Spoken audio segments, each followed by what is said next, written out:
Değerli misafirlerimiz, Cambridge Üniversitesi'nden mühendislik alanında yüksek lisans, Harvard Business School'da MBA yapan Michael Liebreich, Bloomberg New Enerji Finance'ın danışma kurulu ve yönetim kurulu başkanıdır. Dünya Ekonomik Forumu'nun küresel ajanda konseyleri ve Birleşmiş Milletler Genel Sekreterinin herkes için sürdürülebilir enerji üzerine yüksek düzeyli grubu gibi çeşitli uluslararası organlarda hizmet veren Transport for London Yönetim Kurulu üyesi Sayın Michael Liebreich'i, just a moment because I have to translate English.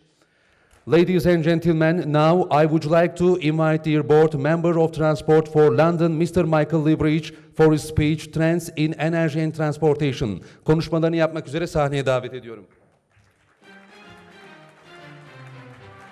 Thank you. Thank you.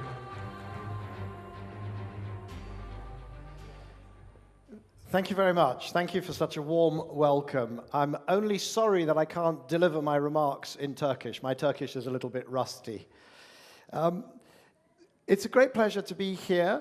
I'm going to talk a little bit about some of the trends in transportation, but I'm also going to use examples from energy. Let's make sure this works. Hop. No luck. Wait a minute. It's that one over there.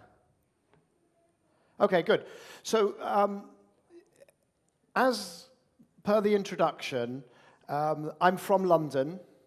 I started a company providing information on clean energy, so renewable energy, energy efficiency, and so on. And then when you do that, you get involved in transportation as follows. Because energy is variable, you need digital technology to manage it, and you need batteries, and you get drawn into the discussion of electric vehicles. I'm also a board member of Transport for London. I've been on the board for about 5 years, but I need to make one thing very clear. I will talk about a number of issues that are important not just to Istanbul, but also to London.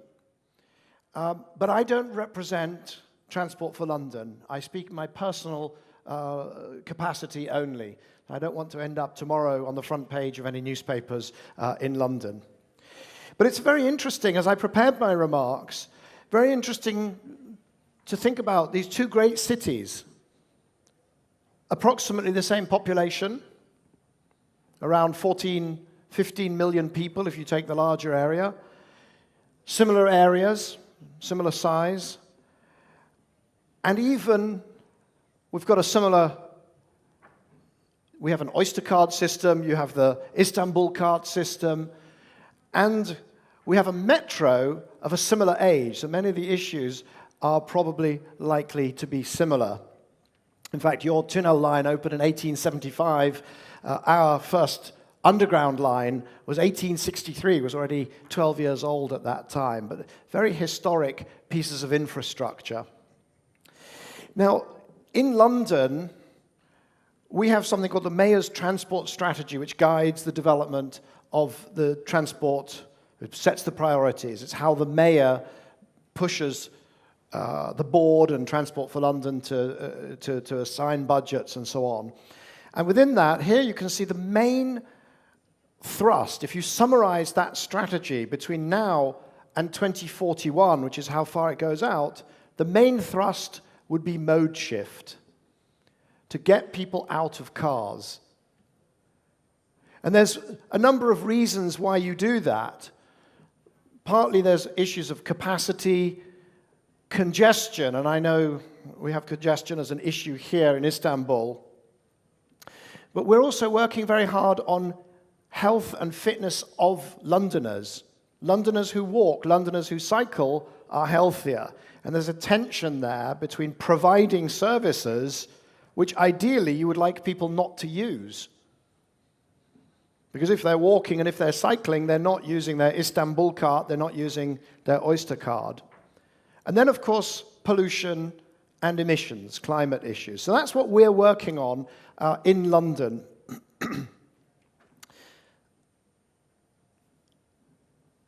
Now, one way of solving a lot of those issues, particularly around congestion, is, of course, build new capacity. This is sorry, before we talk about capacity, we'll talk about the cycling, the superhighways. Now, congestion is a big issue here. We'll see in a second. In London, if you read the press, you would think that we were suffering terrible, desperate congestion as a result of that mode shift to cycling. And what you can see is, on the left, the vision as London embarked on this historic push for dedicated cycle superhighways as a solution to its problems.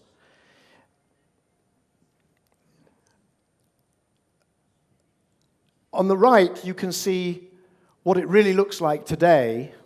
And for some reason in the middle, I do apologize, there should be a photograph of the terrible congestion that there was during the construction of the cycle superhighways. So London and Istanbul share a problem of congestion. In London, people say it's because of cycle superhighways. It was while they were constructed. Now it is no longer. A lot of it is to do with the success and growth of the city, the population growth, the sheer volume of traffic.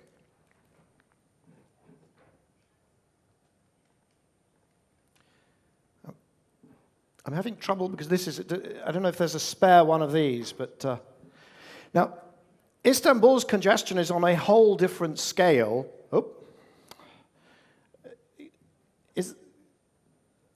It's very difficult because it keeps, it's moving now without me moving anything. So somebody is flipping slides. Do we have a spare clicker that works? Anybody?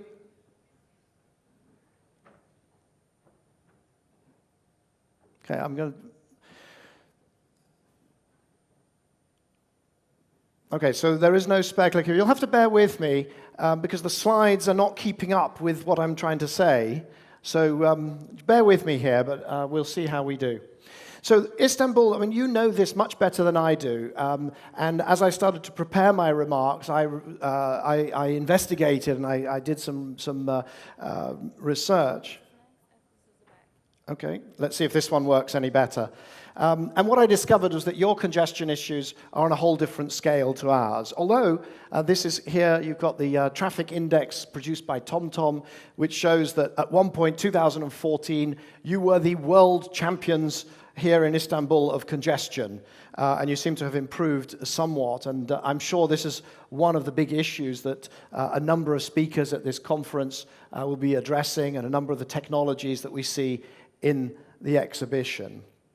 Now, one way of dealing with congestion that we are doing in London is building huge capacity. This is Crossrail, the Elizabeth line, and even Londoners don't have a clue how big this thing is, how much capacity it's going to add. These trains are hundreds of meters long, enormous increase in east-west capacity when this new line, one of the first new lines for many decades, goes live. But here's the challenge. The Elizabeth line, Crossrail, was first proposed in a document in 1941. So if your solution to congestion is to build new metro lines, construction started in 2012, and it will eventually enter service 2018-19. So my point is not that one shouldn't do these large capacity additions, it's that they're very, very slow. And I really want to talk about three things today. We're in a world of unprecedented speed, unprecedented opportunities to get traction on these difficult problems of pollution, congestion, and so on, but also unprecedented risks. So if you take away three things from the keynote, the speed with which one can operate and needs to operate, the opportunities, and the risks. Now, I want to go back to energy, and you'll see why. When I started tracking renewables, this was the situation. I did a lot of work on wind and solar, And that was the situation. There you see 2005, the biggest turbine was 4 megawatts, and it was about 100 meters high. 2010, 2015, 2025, the next generation, those turbines will be 315 meters high at the tip. This is infrastructure developing at a speed that has not been seen since the Victorian times, since the 19th century. If you look at solar, another sector that we track, that was a solar farm in 2005. That's what they look like in 2017. And this has had dramatic implications for the costs.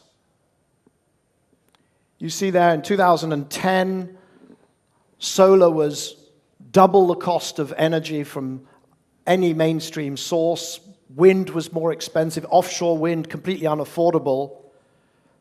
2015, 16, and now 2017, what you see is around the world, country after country, renewable energy is cheaper to build than any other form of electricity. So within a period of less than a decade, we've gone from expensive to very cheap. And you'll see why I'm talking about this. The cost of solar power in India, this is the Indian minister. He says it's cheaper than coal. That's the UK. That's the history of the Industrial Revolution in the UK. From the middle of the 19th century, we see coal growing, the country, the economy completely dependent on it. By 2025, all of the UK's coal-fired power stations will be closed. Of course, there are lessons for your energy sector. That's for a different day. Here in Turkey, where you're still planning lots of new coal. Globally, coal has peaked. And we know that in the US, President Trump is trying to bring back coal. I can tell you right now, it will not work because of the economics. Cheap gas, cheap energy efficiency, cheap renewables. And the reason I talk about that, there's two. One is speed, and the other is the implications for your businesses in transportation.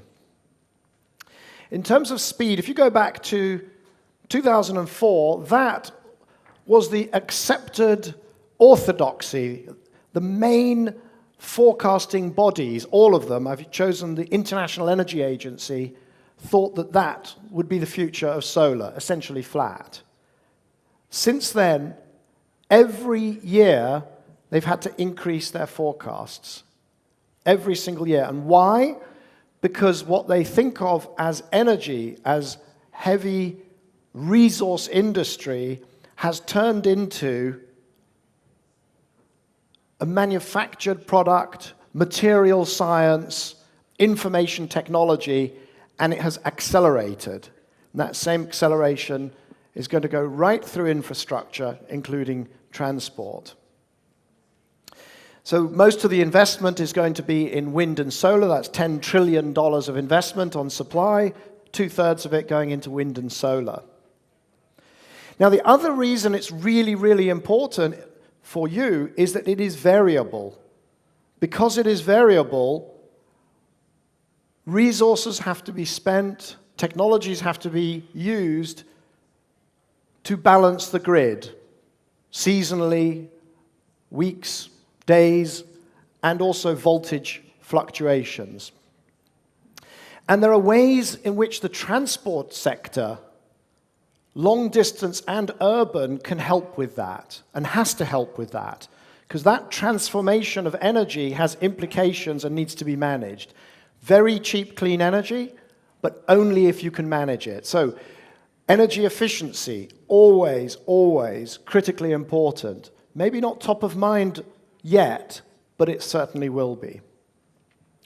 Using renewable energy whenever and wherever you can. Manage your costs, because this source of energy is cheaper than buying it from the grid or from any other technology. Demand response.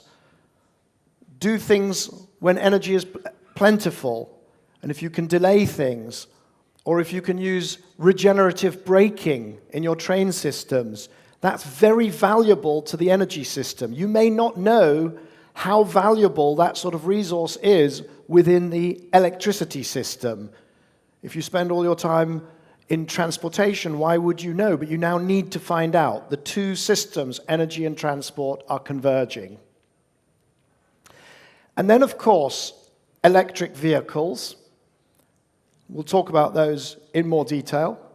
And digitization, the Internet of Things. Because energy is becoming variable, you can only manage it if every single asset, down to every single light bulb, is connected. Every single asset. And your assets in transportation will be no different.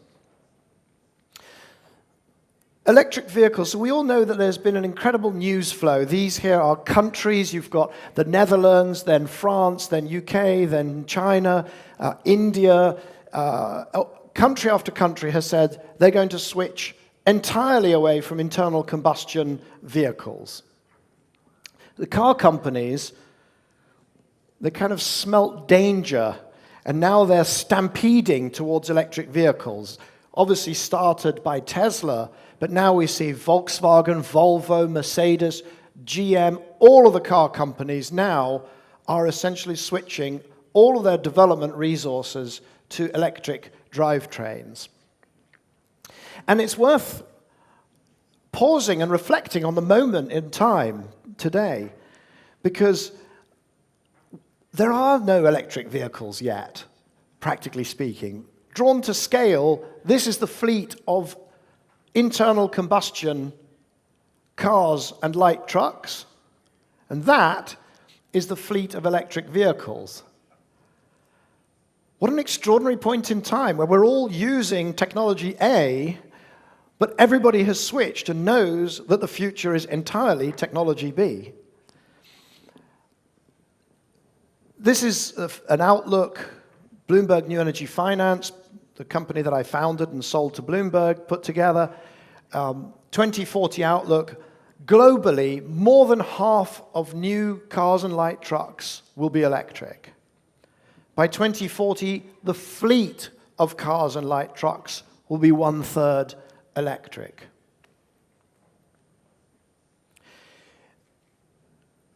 Why are we so bullish? Partly it's because of that news flow. If you go back to 2008, you wanted to buy an electric car, you had two choices. It was either a Tesla Roadster, the little one, or it was a golf buggy. But over the subsequent years, more and more models were launched.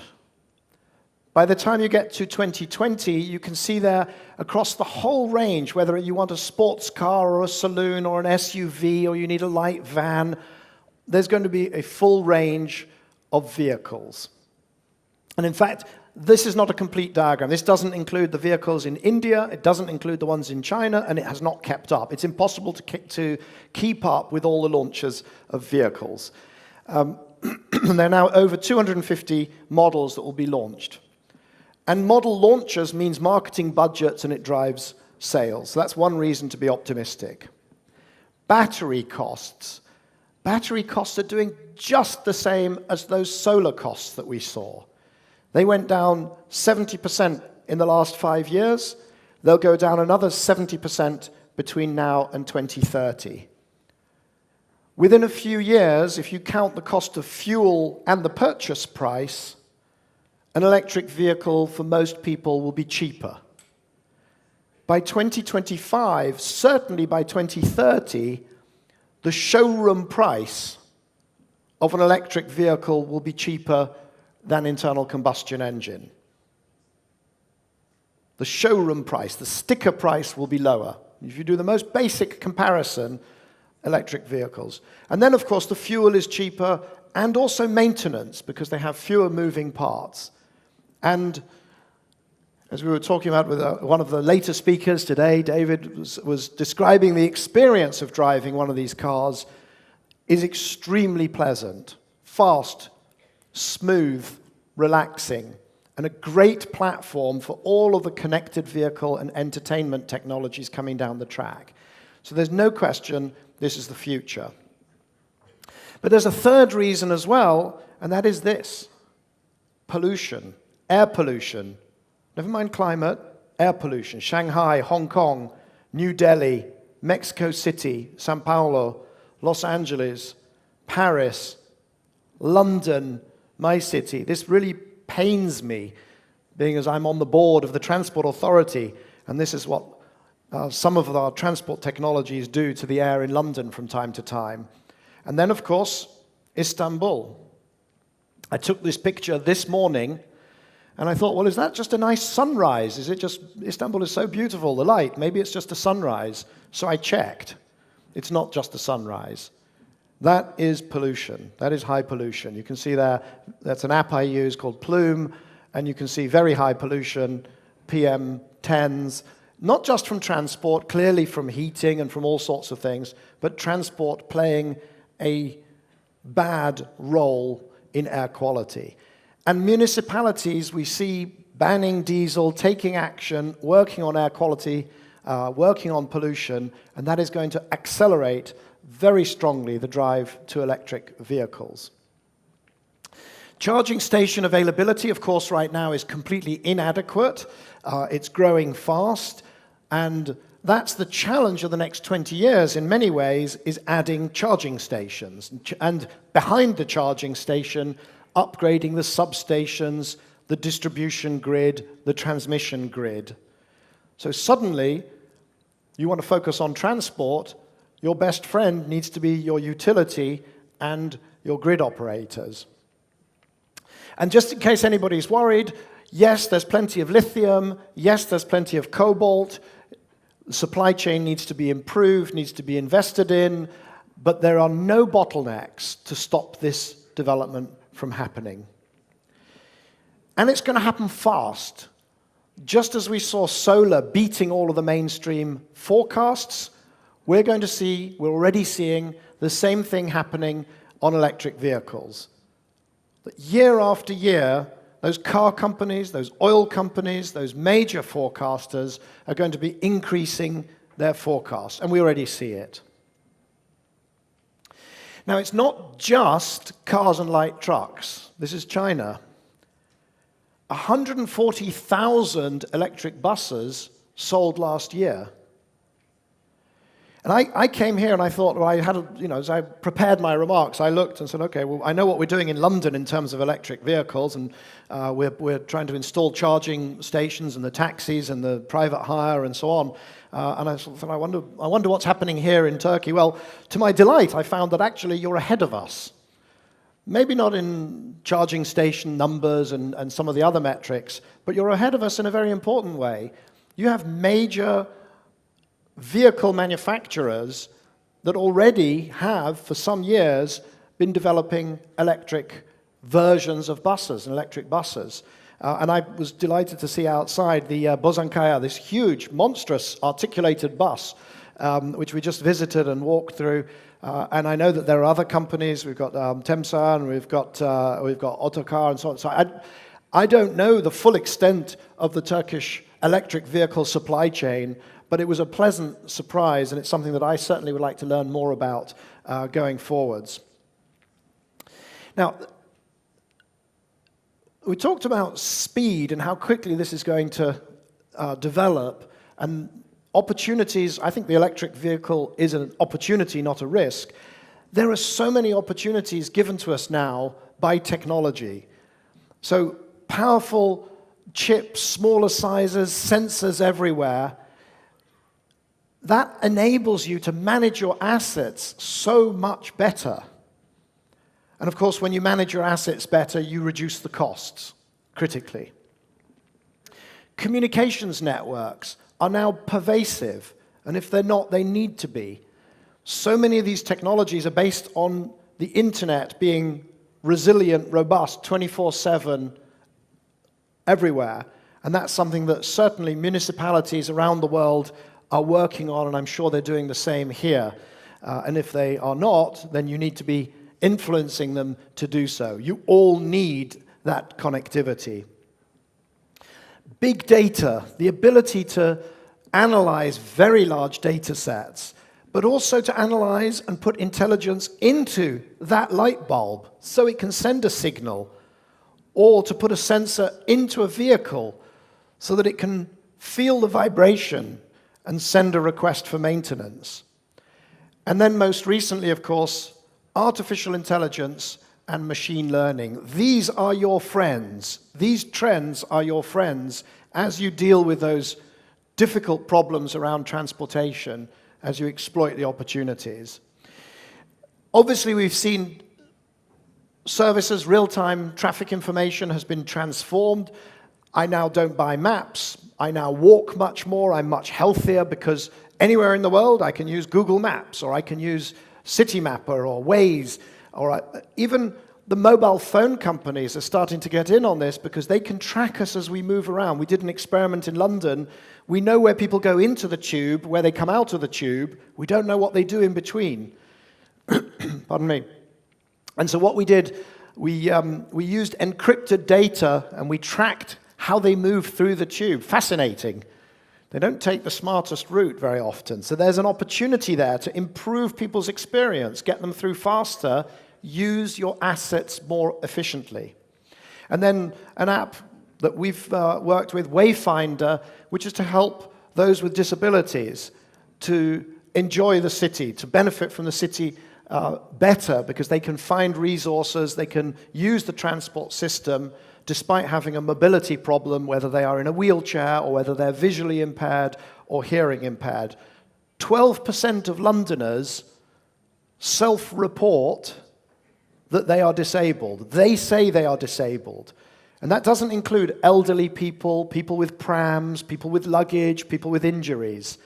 If you're not thinking about helping all of the citizens and helping those disabled citizens, or the ones that are encumbered with luggage or children or who are elderly, then you're not doing your jobs for all of your stakeholders.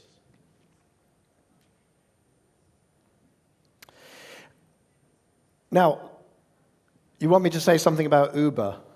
Well, I'm not going to. This is actually data from the US. I'm playing safe here. This is not from London.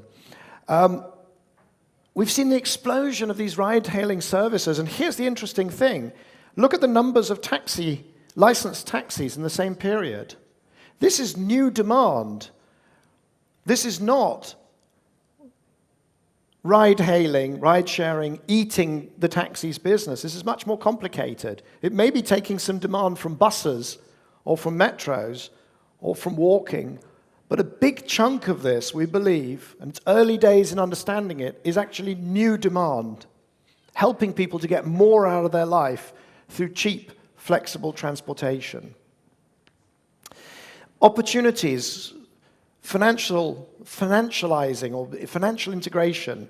We're very proud we've just sold our contactless payment system, not just the Oyster card we've been using for some time. I suspect it's a similar technology to the Istanbul card, but the ability to use Apple Pay and other apps, and then credit cards and debit cards, that technology we've just sold. We developed it, we coded it, and then it's been sold to the New York Metro. But the opportunities go far beyond a simple system at the boundaries of your transport system. The blockchain is already being used, being trialed in transport and logistics, in shipping, in trucking, across supply chains, customs. People are saying we should be using it for Brexit and so on. Enormous opportunities for those who crack the use of these new low-cost, distributed, secure technologies. Then, of course, autonomous vehicles. Currently, the state of the art is what's called level 2.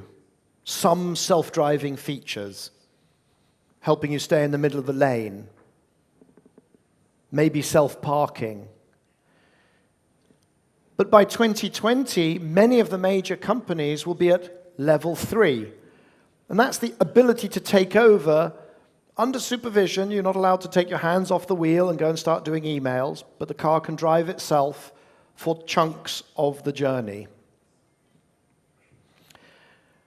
most of the major manufacturers are planning some sort of full self-driving by 2030.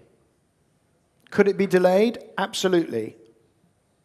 But by 2030, we're likely to have the ability to put a car on the streets with no one driving, just a passenger or no passenger, a car on its own, maybe going to pick somebody up. Transformational in terms of the services that we can offer. But also, and now I'm going to talk about a few of the risks, also potentially giving rise to problems. What happens when every car individually is smart, but collectively the herd of cars is not smart? And there's a lot of communications that we undertake as humans, catching the eye of somebody, letting them in, those sorts of things these cars probably won't be able to do. What happens if you just get gridlock? What do you have to do to your traffic light system to accommodate them? What do you have to do to your traffic light system when half of the cars are autonomous and half are not? How do you deal with the problem when people know that they can step in front of any car and it will stop, except the ones that are not autonomous? You could have a problem of rich people just using a self-driving car because you can't get parking. So they just get out, go to a meeting, and they have the car go round and round. What's that going to do for Istanbul's legendary congestion? And problems like everybody trying to get the same place, maybe to a football stadium at the exact same time for kickoff of the same game. Challenges. Cybersecurity, you see on the right there, some of the biggest hacks. 1 billion people's data compromised in one go. WannaCry was a ransomware that hit some public authorities during the course of this year. Are you sure you're ready to operate in that sort of environment where your critical systems may be vulnerable? Climate risk. We saw this is actually the floods here. Are you ready for heavier rain, for sea level rise? Because that's what the science says, and I'm a scientist, and it's good science, sadly. And then, of course, new problems. Every year brings new problems. Tragically, we had the situation just 2 days ago in New York. New problems that every single public authority, every transport authority has to plan for and has to invest against, has to prepare for. So we're in a world of enormous speed, enormous opportunities, but also enormous risks. I think this is a great conference to discuss that. I think you've got the right participants in the room. You've got the right technologies here in Turkey, here in Istanbul. I think that you are working in the same direction, I see, as the big trends around the world, not just in London, but everywhere I go. And I wish you the very best of luck. Thank you.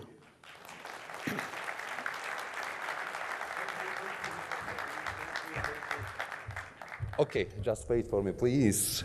Kıymetli misafirler, Sayın Liebreich'e sormamız gereken sorularımız var. Mr. Liebreich, I would like to thanks dear Mr. Liebreich. I want to ask him a few questions. I have two questions. You ready? Okay, first. What are your suggestions for the solution of the problem of transportation, which is the biggest problem of megacities in Istanbul? So I think I would go back, in answer to that question, I go back to my remarks, and I'd say that what you need to do is exploit those opportunities and manage those risks. And the technologies are there, and if some of the people in the audience are producing the technologies, some of them will be deploying them. The technology is your friend. It can move at enormous speed, but don't be reactive. You've got to be proactive. You've got to think about those challenges and plan for them and prepare for them. Okay, thank you. And second question. Kıymetli misafirler, ilk soru İstanbul'un taşımacılığı, trafiğiyle alakalı problemlerle ilgili kendisinin görüşlerine binaen bir soruydu. Malumunuz medeniyetlerin beşiği şehrimizin en önemli problemlerinden bir tanesi trafik meselesiydi. İkinci soruysa dünyanın geleceğine dair görüşlerini merak ettiğimiz için soracağız. Second question, Mr. Liebreich. At what point will the concepts of urbanism shaping the future of the world?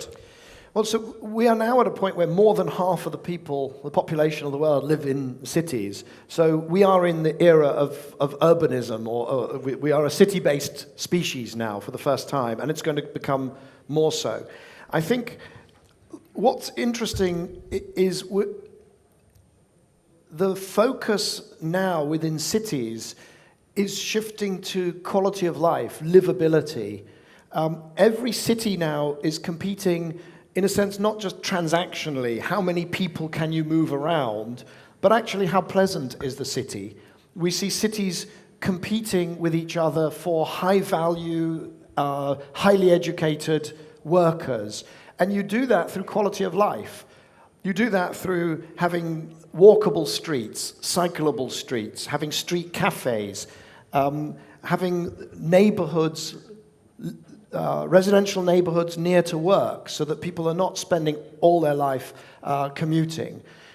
Because the choice of cities that people can live in, those sorts of people, the highest value generating, tax paying people that we see now, they can live in Vancouver, Shanghai, Istanbul, Berlin, London, Chengdu, anywhere.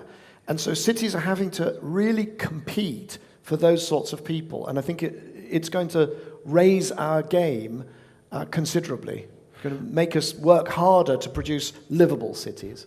Okay, I remember. Your questions ready, rain, Istanbul ready, but I don't think so. Thank you. Kıymetli misafirler, Sayın Liebreich'e çok teşekkür ediyoruz konuşmalarından dolayı. Bir kısa alkış rica ediyorum sizlerden. Çok önemli bilgiler paylaştı. Waiting for me please, waiting please. Thanks dear Mr. Michael Liebreich and invite dear to present his prize. Yani kendilerine bir plaket takdimi olacak. Bunun için İstanbul Büyükşehir Belediyesi Ulaşım Daire Başkanı Sayın Yunus Emre Ayözen Beyefendi'yi sahneye davet ediyorum. Buyursunlar efendim. Plaketimizi de alalım. Sayın Liebreich'e hem tarihi tramvayımızı vereceğiz hem de ayrıca konuşmalarından dolayı bir plaket takdimimiz olacak.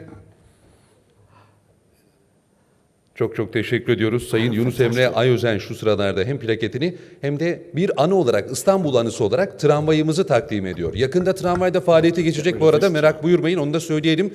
Ek bir bilgi olarak, çünkü bir şaiya dolaştı. Tramvay tekrar çalışmayacak diye, çalışacak. Haberiniz olsun. Geçtiğimiz günlerde belediye başkanı da bir açıklama yapmıştı bununla alakalı. Bir de bir hatıra fotoğrafı çektirdik. Kıymetli dostlar, tekrar alkışlarınızı rica ediyorum ben. Thank you Mr. Michael Liebreich. Thank you. Thank you very much. I'm humbled and honored. Thank you. Thank you. We are honored. Thank you.